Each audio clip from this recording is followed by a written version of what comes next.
넘어가도록 하겠습니다. 먼저 우리 두 후보자 팀들은 다시 앞으로 나와서 자리에 착석해 주시기 바랍니다.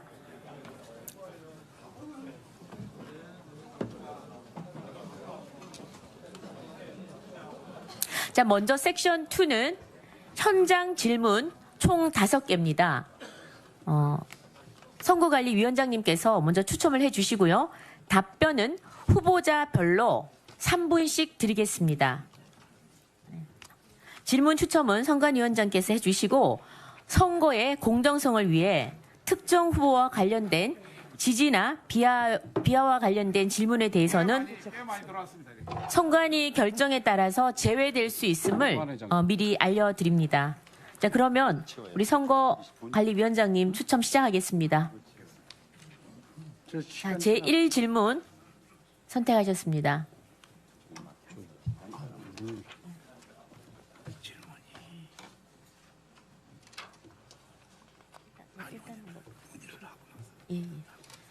자, 그럼 먼저 5장을 먼저 뽑으시고요.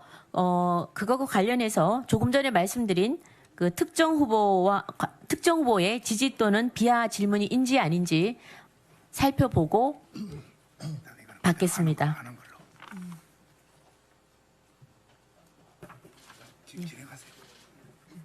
그냥 뽑고. 네. 그리고 이제 2번째 질문지, 3번째, 4번째, 5번째 질문지를 뽑겠습니다. 그런데 제가 지금 질문하면 이게 분산이 되기 때문에 먼저 뽑으시고 진행하겠습니다.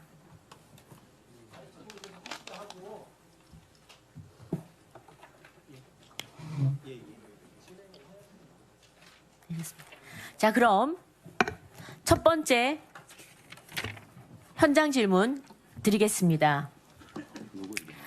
청와대 8개 부서 13명이 기소된 울산시장 부정선거 사건 어떻게 파헤칠 것이며 혹시 투쟁할 대책은 고민해 보셨습니까? 예, 질문입니다. 자, 먼저 질문 다시 한번 간단히 말씀드리겠습니다. 청와대 8개 부서 13명이 기소된 울산시장 부정선거 사건 어떻게 파헤칠 것이며 투쟁할 대책은 고민하셨습니까? 자, 먼저 기호 2번 권영세 원내대표, 권영세, 조혜진 조부터 답변해 주시기 바랍니다. 답변 시간은 3분입니다. 먼저.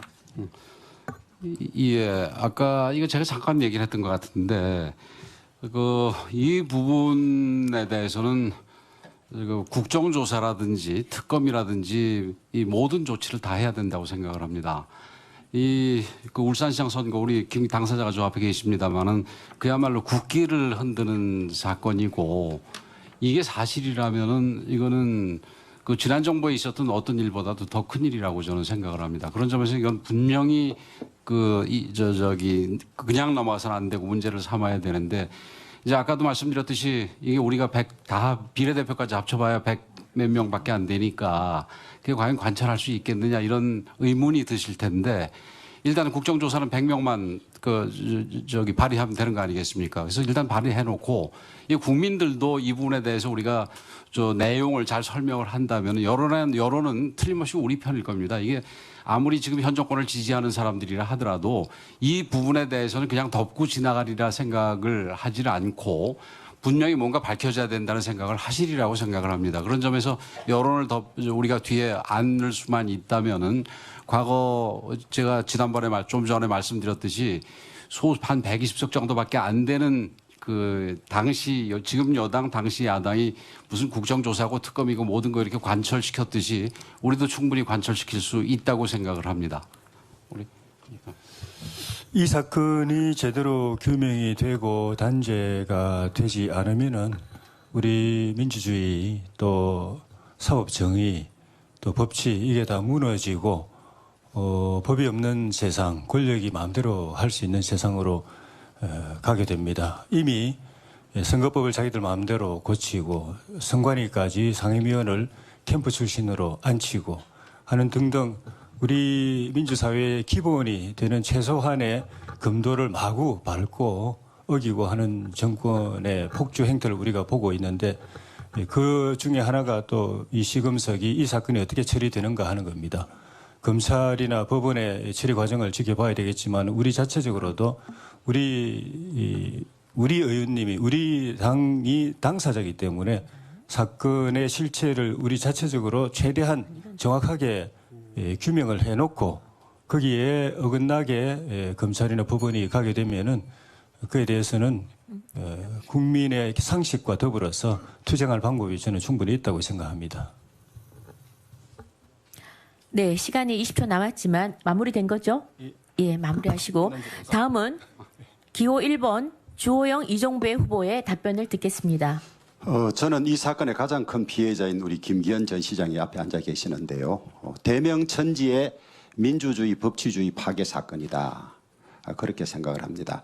송철호 현 울산시장이 선거 8번 떨어지고 이제 출마하지 않겠다고 딴 곳으로 이사를 갔는데 문재인 대표가 다시 이사 오게 해서 선거를 출마시켰던 것 아닙니까?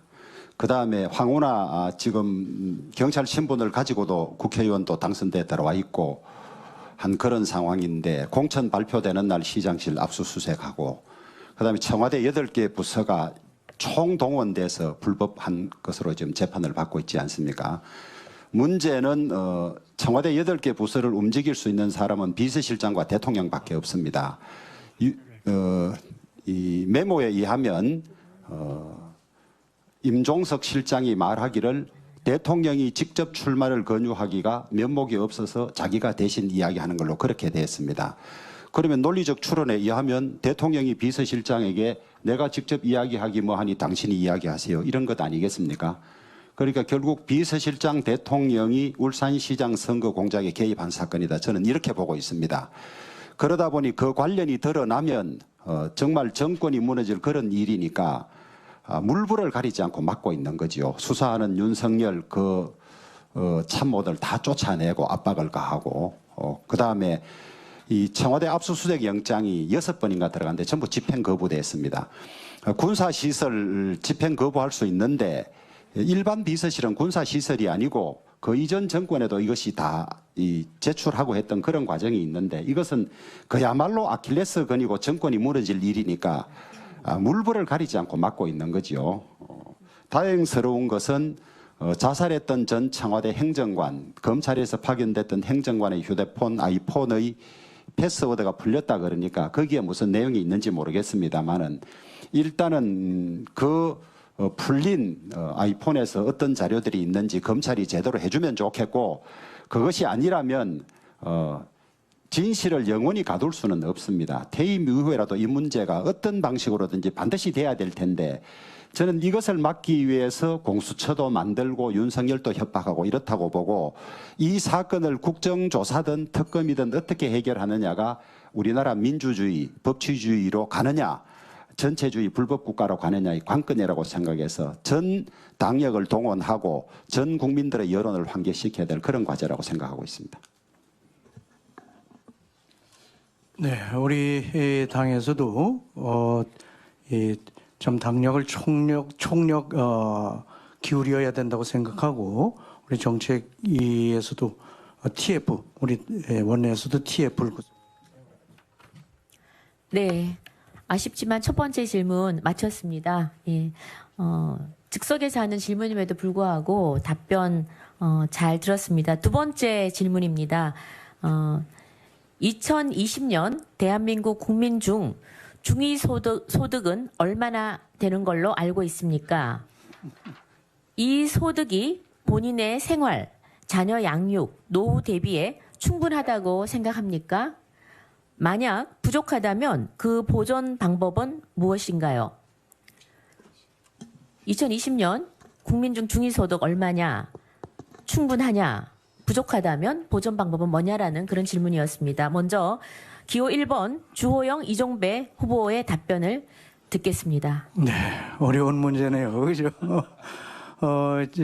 소득은 이제 사업소득 또 재산소득 또 이전소득을 합쳐서 이 중위소득을 선정합니다. 2인 가족 현재 2인 가족 중위소득은 200만 원, 300만 원입니다. 2인 가족 중위소득 300만 원. 300만 원 가지고 생활하기가 이제 어려울 경우 중위소득 이하 한 50% 이하일 경우 이런 데 대한 대응은 뭐냐 하는 질문으로 보이는데요. 이제 우리나라에서 이제 꾸준히 이런 복지 증진을 위해서 노력했습니다만 아직까지 GDP 대비해서 복지비는 좀 적은 편입니다. 다만 최근에 이 복지비를 급격히 늘리다 보니까 의무적 경비 복지비가 늘어나다 보니까 결국 이제 적자 국채를 발행하는 그런 상황이 돼 있습니다. 앞으로 이제 지속적으로 해야 되지만 너무 급격하게 인상을 하는 그런 문제가 있게 됐고요. 이제 사회보장 정책으로 해야지 되는데 이제 국민연금이라든지 각종 연금 또는 국가에서 보장하는 지원금 이런 거 가지고 우리 국민들이 그래도 노후에 생활을 하실 수 있도록 해야지 됩니다. 또 저소득층에 대해서는 지금 지원하는 그 복지 기초생계비 보장이라든지 여러 가지 지원을 하고 있습니다만 좀 미흡한 측면도 있습니다만 여러 가지를 고려해서 국가 예산 재정 상황을 고려해서 서서히 늘려가야지 될 과제 아닌가 생각이 됩니다. 우리 국민들이 다 같이 함께 잘 사는 나라를 만드는 데는 우리 당에서도 우리 당 기조하고도 다르지 않다고 생각하고 그 부분에도 모든 국민들이 특히 어려운 국민들이 생활하는 데 차질이 없도록 특히 어려운 노년층 우리나라의 그 노인들이 OECD 국가에서 가장 빈곤한 그런 나라입니다. 이분들에 대한 대책도 우리가 꾸준하게 강구를 해서 대안을 제시하고 정책으로 만들어서 어르신들이 노후 생활을 좀 그래도 안심하고 편안하게 하실 수 있도록 우리 대책을 마련해서 추진해야 된다고 생각합니다.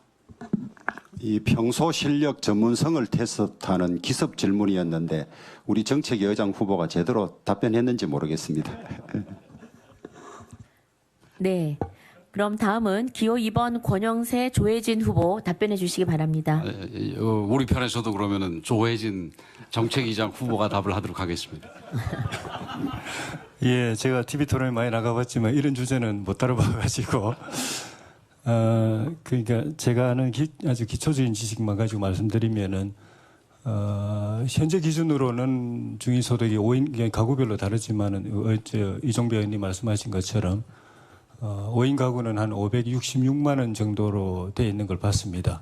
1인 가구가 대개 뭐 100여만 원, 2인 가구 200여만 원 이렇게 올라가서 6인 가구는 한 600여만 원, 7인 가구는 700여만 원 이렇게 돼 있습니다. 제가 국회의원 되기 전에 저 이제 딸이 셋이고 5인 가구입니다. 근데 국회의원 되기 전에 기준으로 보면은 딱 요 중위소득 정도를 갖고 생활을 했는데 저축을 거의 못했습니다. 국회의원 되고 나서 소득은 늘었지만은 이제 비용이 많이 들어가지고 재직 중에는 거의 저축을 못했습니다. 오히려 4년 쉬는 동안에 방송도 나가고 뭐도 나가고 이래가지고 저희 집값도 오르고 1억 8천만짜리가 갑자기 재개발된다고 소문이 나니까 이제 그 호가가 많이 올라가서 이제 이번에 등록할 때는 갑자기 재산이 늘어난 것처럼 됐는데 현실적으로 저축이 거의 어려운 상황이어서 노후에 대한 걱정이 많습니다. 여담이지만은 일반 국민들은 국회의원들 연금 받는 줄 압니다. 하루만 일해도 연금 받는 줄 아는데 연금 이제 폐지됐습니다. 제가 18대 때 매달 10만 원씩 연금 기부금을 냈지만은 19대 때 우리가 그걸 폐지하는 바람에 못 받게 됐고 기여금도 돌려받지도 못하는 억울한 상황이 되었습니다. 18대 4년 동안 냈는데도 돌려받지도 못하고 앞으로도 못 받고 기존에 받던 우리 선배 의원님들은 뭐 조금 그 아주 극빈한 경우에 예외적으로 받게 돼 있는 거고 그래서 국회의원 그만두고 나면 막막합니다. 사실은 어떻게 살아야 될는지 막막하고 그래서 우리 같은 사람 이외에 다른 사람들은 얼마나 더 막막할까. 뭐 공무원 퇴직한 분들은 공무원 연금이 있고 군인연금이 있고 뭐 사학연금이 있고 하지만은 나머지 분들은 국민연금인데 국민연금 가지고는 안 되는 거고. 그래서 기본적으로는 그 뒤에도 일자리가 있어서 최소한의 소득을 더 얻을 수 있도록 돼야 되겠지만은 국가가 요 사각지대에 있는 분들 뭐 저 같은 사람도 잘못하면 포함될 수도 있겠지만은 그런 분들에 대한 대책이 제도적 대책이 필요하고 그런 측면에서 저는 여당이 먼저 제기했고 우리 당에도 일부 그런 의견 제기하시는 분이 계시지만은 기본소득제 이거를 정말 어렵고 대책이 없는 분들이 사각으로 낭떠러지로 몰리는 거는 막기 위해서 그런 제한된 범위 안에서 기본소득제는 우리도 좀 전향적으로 검토할 필요가 있다고 생각합니다. 네. 마치셨. 예, 이걸로 네. 마치겠습니다. 시간도 뭐 10초밖에 안 남았으니까. 예. 네. 네. 고생하셨습니다. 아주 구체적인 질문인데 답변 감사합니다. 세 번째 질문입니다. 탈당자 복당 문제에 대한 견해를 묻습니다. 첫 번째, 일괄 복당 또는 순차적 선별 복당을 할 것이냐, 아니면 복당을 불허할 것이냐 라는 질문입니다. 복당에 관한 세 번째 질문입니다. 먼저 기호 2번 권영세 조혜진 후보부터 답변해 주시기 바랍니다. 그 사실은 이 당원들의 신분에 관한 사항은 원내대표의 소관 사항은 아닌 걸로 알고 있습니다. 뭐 당대표 소관 사항인데 지금 원내대표가 당분간은 뭐 그게 얼마나 될지 모르지만 뭐 당대표의 역할까지 해야 되니까 아마 저희들한테 이런 질문이 온 것 같은데 저는 기본적으로 그렇습니다. 이게 이 국민들께서 이 우리 당에 보낸 그 주신 지지에 대해서 인위적으로 변경을 뭐 바로 하는 거는 옳지가 않은 게 아니냐 이런 생각을 합니다. 예를 들어서 이 비례대표 정당 같은 경우는 우리가 저쪽에 그 여당과 준여당들의 이상한 선거법을 왜 대한 어떤 정당방위로서 우리가 이 미래한국당을 만들었지만 만들 당시부터 그 사실은 당원 당규 중에 언제까지 합당한다라는 얘기를 넣느냐 마느냐 얘기가 나올 정도로 그 합당을 전제로 했던 부분이기 때문에 작은 이익에 구애받지 말고 예를 들어서 무슨 정당 교부금이라든지 무슨 상임위 배정 문제라든지 이런 거를 구애받지 말고 빨리 합당을 해야 된다고 생각을 하지만 이 무소속으로 당선된 분들을 우리가 바로 또 이 모셔오는 거는 그건 조금 적절하지는 않는 게 아닌가. 예를 들어서 그분들이 모셔옴으로 인해 가지고 우리가 결정적인 허들을 넘게 되는 부분이 있다면 고민을 해봐야 되겠지만 그런 것도 없는 상황에서 우리가 인위적으로 변경을 하는 거는 조금은 더 있어야지 맞겠다 이렇게 생각을 합니다. 제가 이 부분에서 경험자인 저하고 우리 권영세 후보님하고 조금 견해가 갈리는데 제가 96년 1월에 당시 민자당에 들어왔다가 당 이름이 계속 바뀔 동안에도 있다가 지난번에 공천이 안 돼 무소속 나오면서 사실상 처음 당 밖에 나가봤습니다. 바로 돌아올 줄 알았습니다. 그런데 한 차례, 두 차례, 세 차례 좌절을 겪고 결국은 4년 만에 돌아왔습니다. 결국 못 돌아온 거죠. 이번에 공천 과정에서 돌아온 거기 때문에 사실상 4년 동안 못 돌아왔는데 서럽더라고요. 진짜 집에서 쫓겨난 그 심정하고 비슷한 느낌이 들고 그래서 같이 했으면 좋겠다는 생각이 들고 큰 틀에서는 시기나 방법의 문제겠지만은 범보수 대통합해야 됩니다. 다음 우리 정권 되찾아오려면은 대통합해야 됩니다. 그분보다 더 밖에 있는 분들도 다 끌어모아야 되기 때문에 그래서 원칙은 이제 구체적인 거는 우리 이제 의논하고 시기나 때 방법, 명분 이런 걸 생각해야 되겠지만은 결국 2년 전에 모든 분 정권 교체 희망하는 모든 분 다 함께 해야 된다는 게 제 생각입니다. 죄송합니다. 잘 조율하겠습니다. 네. 네, 다음은 주호영 이종배 후보 답변을 듣겠습니다. 사실 이 인사에 관한 문제는 표결할 때도 토론 없이 비공개로 하는 것이 워낙 예민하고 이래서 하는 것인데 우리 조혜진 후보 이야기했습니다만 저도 공천 못 받아서 무소속 당선되고 상당 기간 있다가 들어온 그런 경험이 있는데 복당을 막아야 한다는 선택지는 아마 아무것도 없는 걸로 알고 있고 순차 복당이냐 일괄 복당이냐 그렇다면 그 때는 언제냐 그런 정도 논란이 있는 걸로 알고 있는데 이제 공천 때는 무소속 나가서 당선되면 복당하겠습니다. 그러면 우리 당 지도부가 복당 없습니다 하고 이렇게 이야기해서 말하자면 예방적인 효과로는 상당 기간 복당이 안 돼야 다음에도 그 말발이 좀 있는 건데 그런 어려움들이 있을 겁니다. 있는데 이번에 우리 당 공천을 못 받고 무소속으로 된 분이 5선 1분, 4선 4분입니다. 다 우리 당에서 잔뼈가 굵었던 분들이고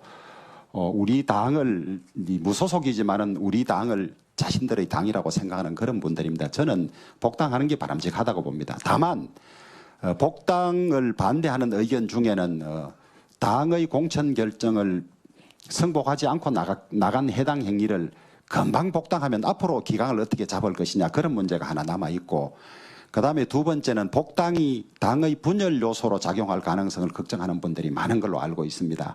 그래서 복당 대상이 되는 분들은 왜 복당을 반대하는 의견이 있는지도 이 기회에 좀 숙고해 줬으면 좋겠고 그래서 결국 저는 우리 당이 지금까지 실패했던 이유가 우리가 같은 당이라는 테두리 안에서 정권 정치를 위해서 노력하는 동지이면서도 서로 간의 계파 문제나 이런 데서 동지의식이 거의 없었던 것이 저는 가장 큰 문제라고 생각합니다. 크게 대동단계라고 해야 하는데 다만 절차는 본인들이 복당 신청을 내면 시도당 위원회 최고위원회 승인 과정을 거치기 때문에 그 합의체에서 결정을 하되 저는 원칙적으로 빠른 복당이 바람직하지 않은가 개인적으로는 그런 생각을 가지고 있습니다. 주호영 우리 후보님이 아주 짧지만 아주 종합적으로 잘 말씀하셨다고 생각합니다. 더 드릴 말씀 없어 시간이 남지만 마치겠습니다. 네, 시간을 줄여주셨습니다. 네, 다음은 네 번째 질문입니다. 영세 중소 상공인 보호 대책에 관련된 것입니다. 고용보험 확대 적용에 대한 각 후보자의 의견을 듣고 싶습니다라고 해주셨습니다. 자, 그러면 이번에는 순서를 먼저 다시 주호영, 이종배 후보의 답변부터 듣겠습니다. 네, 문재인 정권 들어서 민생 경제 참 어렵습니다. 소득주도 성장을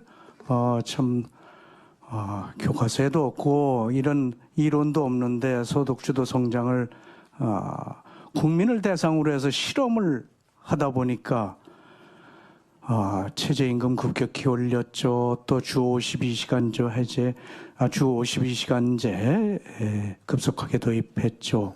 또 소상공인들에 대해서는 주휴수당까지 의무화해가지고 더욱더 이 부담이 큽니다. 가장 큰 피해를 입은 쪽이 소상공인들입니다. 소상공인들을 지금 벼랑 끝으로 내몰렸습니다. 코로나 때문에 더욱더 어려운 상황입니다. 이분들 우리가 잘 돌봐드려야 됩니다. 대책으로 예산 세워서 지원도 하고 하지만 워낙 어려운 상황이라 잘 극복해낼지 모르겠습니다. 소상공인들이 만약 무너지면 우리나라 경제가 무너진다고 생각합니다. 고용보험 확대 문제에 대해서 특정해서 질의를 해주셨는데 고용보험의 주 사업이 실업급여입니다. 실업급여 굉장히 빠른 속도로 늘어가고 있습니다. 아주 예산으로 감당할 정도가 어렵기 때문에 이번에 긴급재난지원금에 대해서 70%를 100% 주면서 국민들의 기부하는 것은 좀 더 고용보험기금으로 넣자 이렇게 해서 고용보험기금으로 들어가고 있습니다. 워낙 부족하기 때문에 아니면 예비비에서 집어넣어야지 될 정도로 이렇게 수요가 많습니다. 다만 고용보험기금 하다 보니까 문제는 일부 근로자들이 이게 편법적으로 이용하는 문제가 있습니다. 사업주와 서로 짜고 공모를 해서 내가 나가야 되는데 나를 잘라라. 왜 고용보험 못하니까 실업급여 못하니까 잘라달라 이래가지고 뭐 사업주는 자기가 손해볼 거 없으니까 그냥 잘라서 그거 가지고 실업급여 받습니다. 6개월 또 연장해서 8개월 이렇게 받고 그러는데 이렇게 하다 보니까 국민들의 세금이 좀 허투루 쓰이고 낭비되는 이런 문제 있습니다. 그래서 이런 대책을 강구를 하면서 우리 고용보험 문제 엄격하게 적용하면서도 그대로 좀 어려운 분들이니까 좀 유지를 해야 되지 않을까 그런 생각 가지고 있는데요. 그러면서도 좀 서서히 다른 대책 좀 만들어내야지 우리가 근로할 수 있는, 일할 수 있는 그런 분위기를 만들어서 경제를 살려낼 수 있다 하는 생각을 갖고 있습니다. 네. 다음은 권영세 조혜진 후보죠. 답변해 주시기 제가 바랍니다. 먼저 좀 말씀을 드리겠습니다. 아까 이 복당 문제는 아마 우리 조혜진 의원님이나 주호영 의원님이나 탈당 경험이 있어가지고 아주 뼈저리게 느꼈는데 제가 안쪽에만 있었으니까 미처 헤아리지 못한 부분이 있는 것 같습니다. 그건 잘 우리 조혜진 후보와 당선이 되면은 상의를 해서 결정하도록 하겠고, 지금 질문이 영세 중소상공인에 대해서도 고용보험 확대를 하는 게 어떻겠냐 이거 아니겠습니까, 그죠? 네, 고용보험 확대 적용. 예, 통상적으로 그 고용보험이라는 게 사업주가 한 절반 내고 그다음에 피고용자가 절반 내고 뭐 이러는 거로 기금이 만들어지는데, 영세 중소상공인 같은 경우 그다음에 또 이 외에도 뭐 문화예술인이라든지 이런 그 사업주가 없는 상황에서 이제 고용보험을 확대하게 될 경우에는 그 본인 부담 외에 나머지 절반 이상의 이 상대 부담을 결국은 국가가 다 해야 되는 부분입니다. 근데 국가가 과연 그 재정 능력이 있겠느냐, 앞으로 재정이 점점 더 어려워질 거가 뻔한 상황에서 재정 능력이 있겠느냐 부분도 있고, 또 그다음에 그 이제 뭐 이 기타 이게 무한정으로 고용보험을 확대하다 보면 이 사람들이 고용보험의 대상이 되는 실업자냐 이런 부분도 나중에 판단하기가 어려워질 수가 있습니다. 그래서 이거는 재정 부분도 문제가 있고 그다음에 정의도 좀 어려운 상황에서라면은 바로 확대를 하는 것보다는 예를 들어 새로운 종류의 노동자들, 그 예를 들어 플랫폼 노동자라든지 이런 그 좀 현 고용보험 사각지대에 있는 사람부터 천천히 확대를 시켜 나가는 것이 옳지, 이게 바로 이게 이 확대를 시키는 거는 좀 문제가 있지 않겠나 이렇게 생각이 되고, 지금 영세 중소상공인들이 현재 코로나 사태로 인해서 엄청나게 이 어려움을 겪고 있는데 이런 부분에 대해서 틀림없이 우리가 관여를 하긴 해야 됩니다. 근데 그 관여 방식이 고용보험 확대보다는 다른 방식으로 뭐 예를 들어서 임대료 문제라든지 세금 문제라든지 기타 좀 다른 금전 지원이라든지 이런 부분으로 접근하는 게 우선은 맞지 않겠나 이런 생각이 듭니다. 그리고 나머지 우리 너무 시간을 짧게 드렸는데. 예, 그 결론 비슷합니다. 고용보험 확대해야 되는데 순차적으로 단계적으로 해야 됩니다. 지금까지 계속 고용보험 확대해 왔습니다. 마지막 단계가 영소상공업체인데 그 부담이 사실 쉽지 않습니다. 지금 특히 경제 상황 볼 때는 부담이 어려운데 결국 재정 부담으로 해야 되는데 재정도 지금 이런 식으로 막 곳간에 있는 거 퍼주기 시작하면은 지원하기 쉽지 않을 겁니다. 일단은 그 영세 중소상공인 업체 자체적으로 부담할 수 있는 역량을 키워줘야 되는데 지금 그 업체들 자체가 벼랑 끝에 몰려 있기 때문에 경기가 살아나고 그다음에 정부 재정 지원 여력이 좀 더 늘어나는 거에 맞춰서 단계적으로 해 나가는 것이 필요하다고 생각합니다. 네. 예. 잘 시간을 조금 남겨주셔서 감사하고요. 이제 마지막 질문으로 들어가겠습니다. 마지막 질문은 우리 국회의원 선거제 개혁에 대한 입장입니다. 구체적으로 보면 지역주의를 어떻게 혁파할 거고 사표 발생 문제를 어떻게 해결할 것이냐에 대한 방안에 대해서 묻는 질문입니다. 먼저 기호 2번 권영세 조혜진 후보조부터 답변해 주시기 바랍니다. 지역주의를 완화하려면은 뭐 행정구역을 개편해가지고 여러 그 지역주를 갖다가 점이지대를 만들어가지고 거기에 선거구를 만드는 것도 한 가지 방법인데 그동안에 계속 논의됐던 것은 중선거구제입니다. 저는 개인적으로 중선거구제를 확대하는 방안을 좀 긍정적으로 검토할 필요가 있다고 생각합니다. 사표 방지 문제는 물론 사표 방지 또 소수 대표 보호 필요한 민주주의 원리인데 그 때문에 그 명분으로 이번에 민주당하고 4+1이 이상한 법까지 선거법까지 만들어 가지고 이렇게 했는데 소수표가 사표가 안 되게 한다. 소수표도 대표성을 갖게 만든다라는 취지에 공감하지만 그걸 하려면은 대통령 권력도 대통령 권력 41% 얻고서 권력은 100% 행사하지 않습니까? 나머지 60% 반대표는 다 사표 아닙니까? 이거는 말도 안 해요, 저 사람들이. 그리고 국회의원 선거 가지고 맨날 이야기합니다. 국회의원 선거 사표 없애려면은 대통령 권력부터 분산시켜가지고 진짜 득표율별로 권력을 나누든지 그 논의부터 저는 시작해야 된다고 생각하고 국회 다수결도 민주당 안이 의석이 하나만 많아도 민주당 법안대로 되는 거지 우리 법안은 사문화되는 거 아닙니까? 이 원리도 다시 같이 다 놓고서 고민해야 그게 맞다고 생각이 듭니다. 예, 그 원리 자체는 사표 방지해야 되고 소수민주 대표성 확립해야 된다고 하지만 다 놓고서 의논해서 대안을 만들어야 된다고 생각합니다. 선거 제도는 어떤 아닌가? 예. 빨리 끝내게요. 기본적으로 중대선거구제 대까지는 몰라도 중선거구제 정도는 저는 찬성을 합니다. 근데 이제 문제는 여러분들이 이제 저희 국회의원 선거구뿐만 아니라 우리 기초의원 선거구를 보게 되면은 그 지역과의 어떤 책임성이 끊어지는 부분이 있는데 그런 부분을 희생하더라도 그 중선거구 정도로 가서 그러니까 의원들 시간이 게 아니죠. 남아있습니다. 예. 의원들이 좀 다수의 이 대표를 사표가 좀 없이 다수의 지지를 받는 사람들이 당선이 되게 하는 쪽이 맞지 않겠나. 이게 지금 뭐 소선거구 하게 되면은 사실 아슬아슬하게 전혀 대표성을 갖지 못하게 되는 경우가 있으니까 중선거구 정도로 가는 게 맞지 않겠나 하는 게 개인적인 생각인데 선거법은 기본적으로 함부로 건드리는 건 아닙니다. 네, 그 부분을 오히려 더 강조해서 말씀드리고 싶습니다. 네. 지금 시간이 잠깐 5초 더 드렸습니다. 아까 빠진 건 더 드렸다는 말씀을 드리고요. 다음은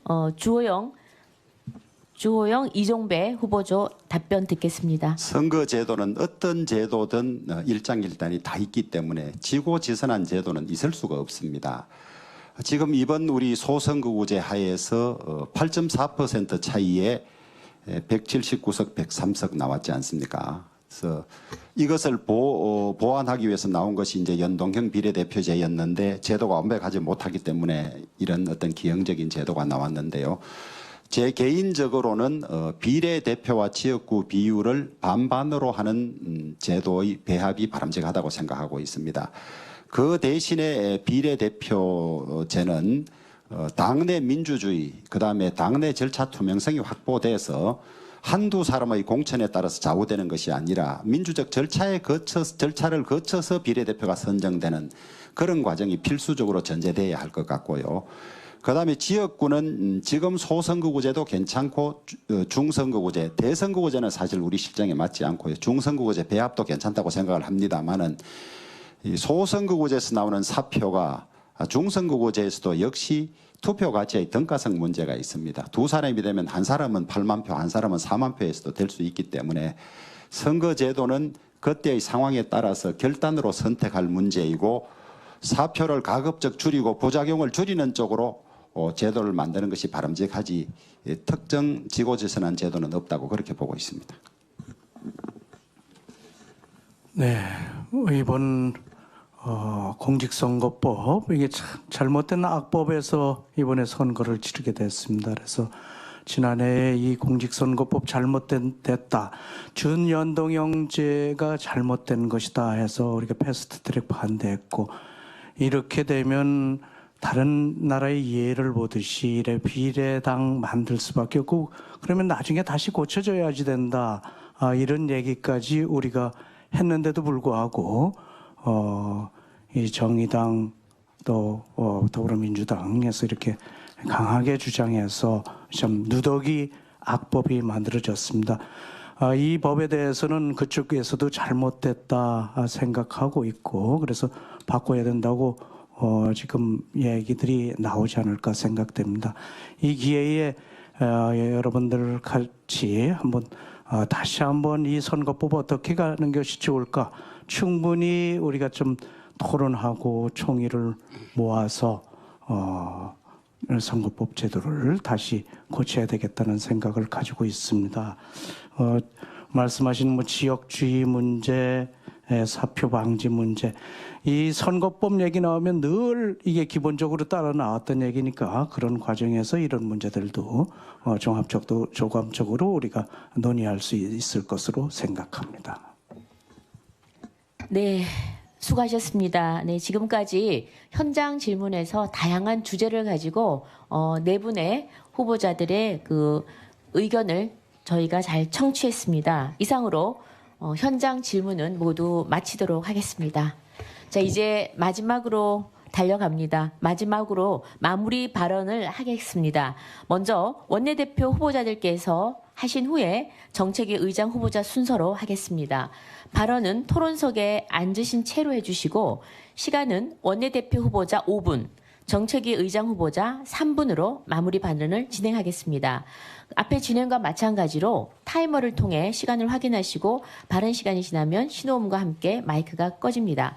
그럼 먼저 기호 1번 주호영 원내대표 후보 마무리 발언 해주시기 바랍니다. 여러분 토론 보실만 하셨습니까?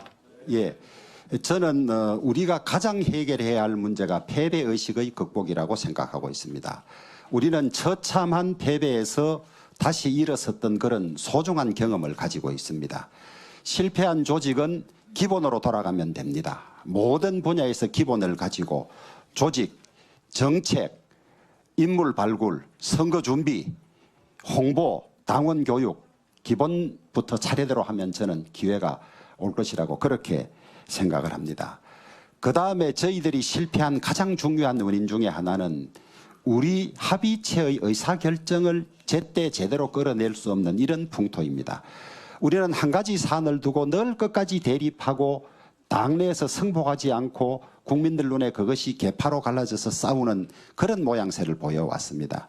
21대 때는 출발부터 치열한 당내 토론을 거치되 빨리 결론을 내리고 그 결론은 서로 승복해서 당원들이나 국민들에게 우리가 하나의 팀으로 보이는 그런 풍토를 만드는 것이 제일 급선무라고 생각합니다.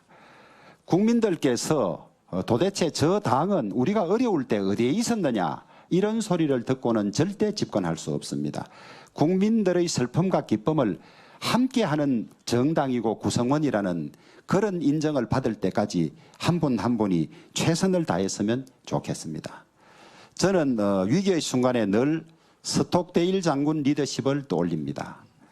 베트남에서 포로가 된 수많은 사람들 중에서 10년 가까이 이 엄혹한 포로 수용소에 있었으면서도 한 사람도 죽거나 다친 사람이 없이 모두 살아나온 스톡데일 장군의 리더십입니다.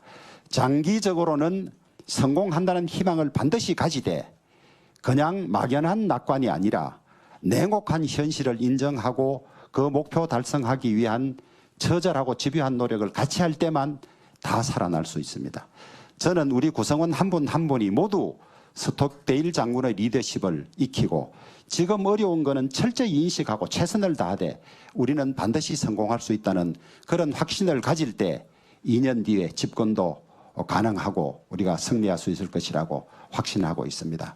여러분 제가 여러분과 손잡고 최선을 다해서 제가 지금까지 경험했던 일, 제가 우리 당이 바뀌어야 한다는 목표 이런 것을 여러분들과 공유하면서 나아가겠습니다.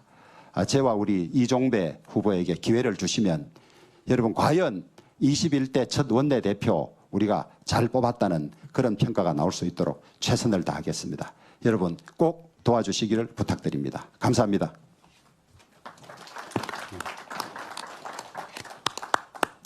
네, 다음은 기호 2번 권영세 원내대표 후보 마무리 발언해 주시기 바랍니다. 예, 오늘 주호영 의원님, 이종배 의원님, 그리고 우리 조혜진 의원님, 그리고 여러분들과 함께 토론을 하면서 우리 당은 정말로 새롭게 태어날 수 있을 것 같다라는 희망을 보았습니다. 저를 그리고 우리 조혜진 후보와 함께 원내대표 정책위 의장으로 뽑아주신다면 지금 이 자리에서 우리가 함께 고민하고 토론한 문제들에 대해서 여러분들과 함께 하나하나 확실하게 풀어나가도록 하겠습니다. 재난 상황에서 탈출할 때 반드시 지켜야 되는 4가지 원칙이 있다고 합니다.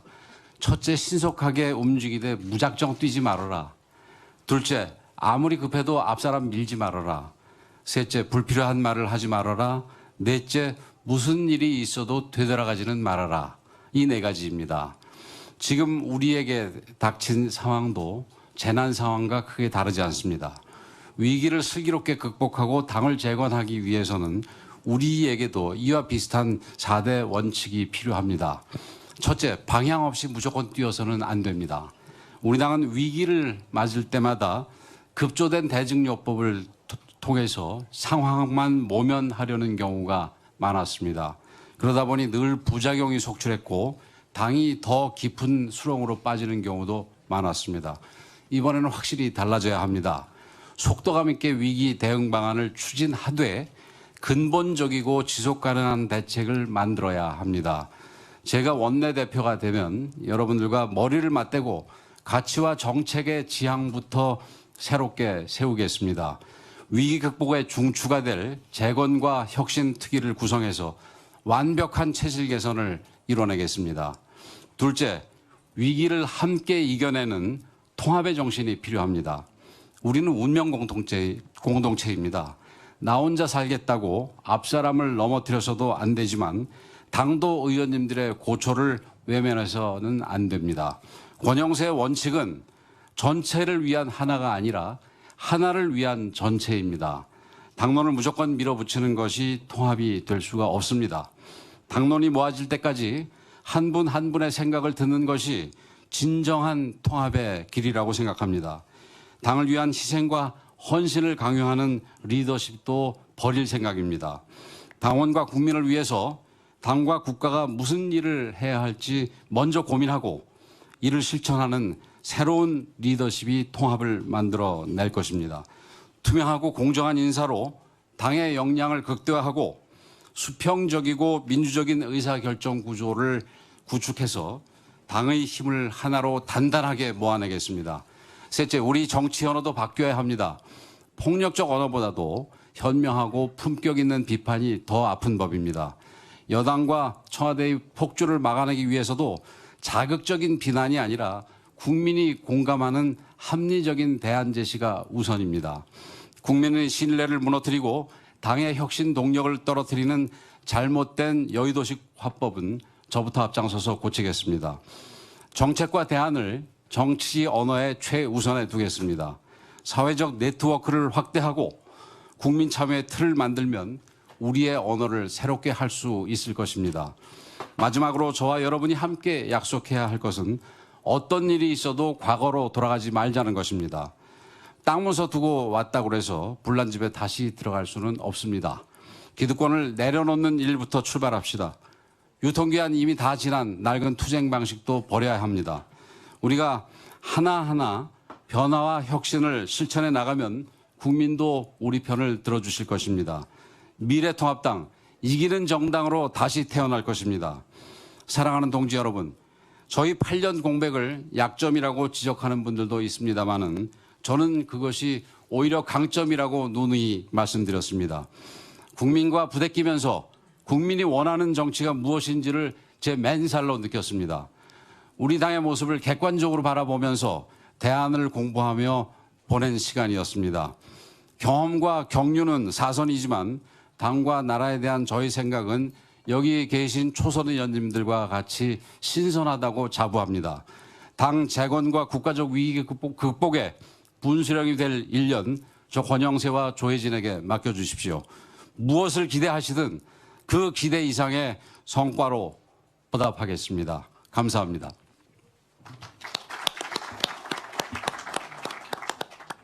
네, 다음은 기호 1번 이종배 정책위 의장 후보 마무리 발언 듣겠습니다. 네, 이번 4.15 총선 결과는 참 저에게 큰 충격이었습니다. 우리 당의 성적표도 그렇지만 제 성적표도 깜짝 놀랐습니다. 총선 결과 제가 한 7.34% 이겼는데 제가 초선 때 차점자와 35% 차이가 나게 이겼고 또 재선 때는 22% 차이 나게 이겼는데 삼선 때 10%도 못 넘겼습니다. 저는 10% 이상은 되겠지. 아무리 어려워도 그렇게 생각했는데 10%도 못 넘겼습니다. 여기 계신 분들 어떤 분들은 저보다 뭐 작게 이기셨는데 그거 뭐 자랑하는 거냐 이렇게 생각하실지 모르지만 저로서는 참 그동안 열심히 했습니다. 충주시장도 했고 그리고 2번 국회의원 하면서 참 열심히 했습니다. 충주에서 서울까지 매일 출퇴근했습니다. 하루에 4시간씩 차를 타고 다니면서 출퇴근하고 주민들과 소통하고 쉬는 날 하루도 없이 이렇게 열심히 해왔습니다. 국비 예산도 많이 따왔습니다. 결과가 무엇 때문에 내가 이렇게 표를 잃었을까 고민하고 이제 시민들이 이종배를 버리는가 보다 이런 생각까지 들었습니다. 정치를 계속해야지 되는지 말아야 되는지 참 이렇게 마음을 추스리지도 못했습니다. 좀 피하고 싶어서 제가 선관위원장 자리에 덥석 안 했는데 우리 주호영 의원님이 저를 찾아오셨습니다. 같이 손잡고 해보자. 주호영 의원님한테 전 이 당대표 나가실 분이 원내대표 나가십니까 해서 한참 얘기를 해서 이게 참 우리 당이 처한 가장 어려운 때다. 그래서 내가 나온다 하는 그런 말씀 듣고 이분 같은 분하고는 한번 우리 어려운 당을 한번 우리가 희생하면서 잘 한번 만들어 볼 수 있지 않을까, 다시 살려낼 수 있지 않을까 그런 마음을 갖고 제가 출마를 했습니다.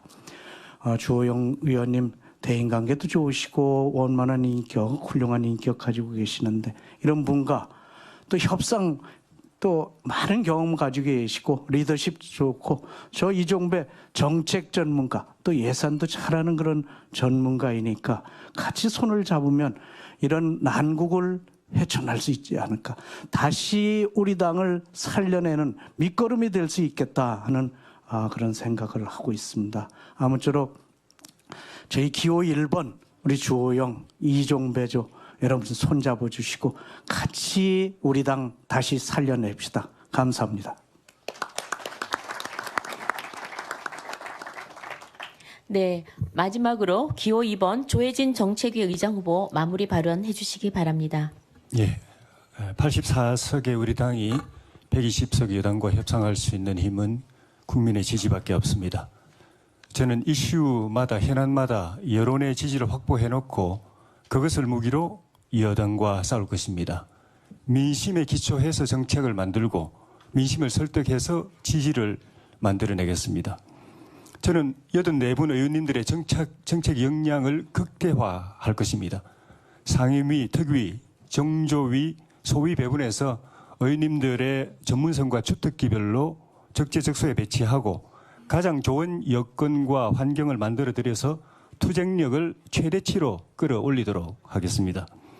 저는 범보수 진영의 정책 역량을 우리 당을 중심으로 총집결할 것입니다. 각 분과와 이슈마다 보수 진영의 A급 전문가들로 위원회와 TF를 구성하고 우월하고 강력한 컨텐츠로 지원하도록 하겠습니다. 내후년 대선을 겨냥해서 우리 당이 허브가 되는 범보수 진영 네트워크 작업을 정책위가 선도하겠습니다. 그리고 당의 정책 인력을 강화하겠습니다. 전문위원 체제를 당의 정책 투쟁 자원으로 개혁하겠습니다. 100여 명의 유휴 보좌진 인력이 생겼습니다. 이걸 펀드로 규합을 해서 의원님들의 정책 활동을 지원하는 또 다른 재원으로 운용할 계획입니다. 소수 의석의 한계를 극복하기 위해서 여당을 상대로 한 소통과 홍보를 추진할 것입니다. 여당 의원들에게 정책 자료를 보내고 설명하고 설득하는 일을 할 것입니다. 우리 정책에 대한 여당 의원들의 이해도를 높이고 공감과 지지를 확보할 것입니다. 선후배 동료 의원님 여러분, 앞으로 1년은 우리 당과 나라의 운명이 걸린 골든 타임입니다. 이 1년 안에 우리가 환골탈태해서 국민의 신뢰를 회복하지 못하면 내후년 대선 승리는 무망합니다. 그리고 4년 뒤에 우리 당은 더 참혹한 모습이 될 수 있습니다. 저는 앞으로 1년 안에 당을 살려내는 일에 모든 것을 쏟을 것입니다. 과거와 완전히 달라진 새로운 모습의 국회 운영, 전략과 컨텐츠가 탄탄하게 갖춰진 정당, 내용 있는 민생투쟁, 말이 되는 정책투쟁을 통해서 당에 대한 인식과 평가를 완전히 바꾸어 놓을 것입니다. 2년 뒤 대선 때 정권을 놓고 제대로 한번 겨뤄볼 수 있는 당, 강력한 정당, 이기는 정당을 꼭 만들어 놓을 것입니다. 저희가 그 일에 도전할 수 있도록 기회를 주십시오. 감사합니다. 네, 이제 네 분의 후보자들의 마무리 발언으로 마무리 발언을 끝으로 합동 토론의 순서가 모두 끝났습니다. 존경하는 선배 동료 의원 여러분 어떻게 보셨는지요? 시간은 충분하지는 않았습니다만 후보자를 선택하시는데 많은 도움이 되셨으리라고 생각합니다. 열정을 다해서 토론해 주신 후보자들께 다시 한번 큰 박수 보내주시기 바랍니다. 이상으로 원내대표와 정책위 의장 선출을 위한 합동 토론회를 모두 마치겠습니다. 감사합니다. 네, 다시 한번. 예, 합동 토론회를 진행해 주신 후보자님들 그리고 김정재 선거관리위원님 수고하셨습니다. 그럼 지금부터 투표 준비를 위해서 장내 정리를 하겠습니다. 선출 절차에 대한 진행을 하도록 하겠습니다. 먼저 투표 방법을 말씀드리겠습니다. 투표 방법은 원내대표 및 정책위원회 의장 선출 규정 제19조 1항에 의거 무기명 비밀투표로 합니다. 단상 오른쪽에 마련된 교부대에서 명패와 투표용지 일매를 수령하여 확인하신 후에 기표소 내에 마련되어 있는 기표인으로 선출하고자 하는 후보자의 기표란에 기표를 해 주십시오. 기표인 외에 다른 표기는 일체 무효로 처리되오니 이 점을 유념하시기 바랍니다. 또한 명패는 명패함에 투표용지는 투표함에 넣어주시기 바랍니다. 명패와 투표용지를 혼동할 경우 재투표 사유가 발생함을 유념해 주시기 바랍니다. 이상으로 투표 방법에 대한 설명을 마치고 선거관리위원장으로부터 투표 개시 선언이 있겠습니다.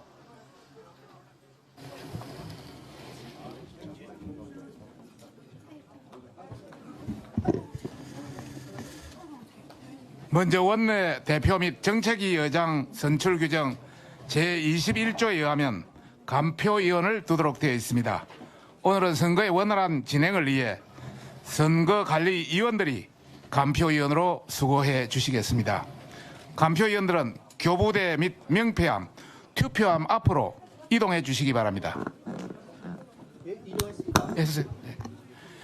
그럼 지금부터 미래통합당 원내대표 및 정책위원회 의장 선출을 위한 투표를 시작하겠습니다.